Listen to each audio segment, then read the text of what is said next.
Il y a plusieurs études qui ont été faites. Il y a maintenant plus de 2 millions de personnes qui ont reçu la deuxième dose du vaccin. Le rappel, on peut donc savoir si le vaccin marche sur elles. Et il se trouve que sur les personnes qui ont été vaccinées, donc 2 fois, vaccinées complètement, eh bien quasiment personne n'attrape le virus. Donc effectivement, on peut en déduire que ça marche. Un deuxième chiffre très important, le nombre de plus de 60 ans à l'hôpital baisse considérablement. Il a baissé de plus de 60%. Le bilan est donc bon pour l'instant, mais c'est seulement le début du chemin. Et pour l'instant, vous le disiez, les contaminations restent très élevées ici en Israël. Et c'est ça qu'on ne comprend pas. Pourquoi il y a autant de cas quotidiens?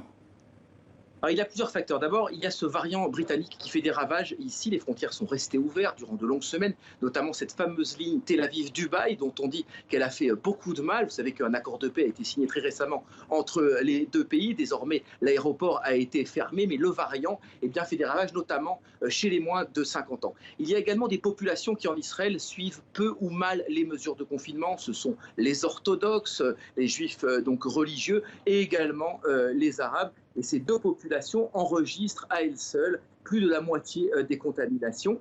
Ce sont donc les facteurs qui font que Israël maintient les mesures dont vous avez parlé, certaines mesures d'éloignement social. Alors à quand une vie normale en Israël, Stéphane?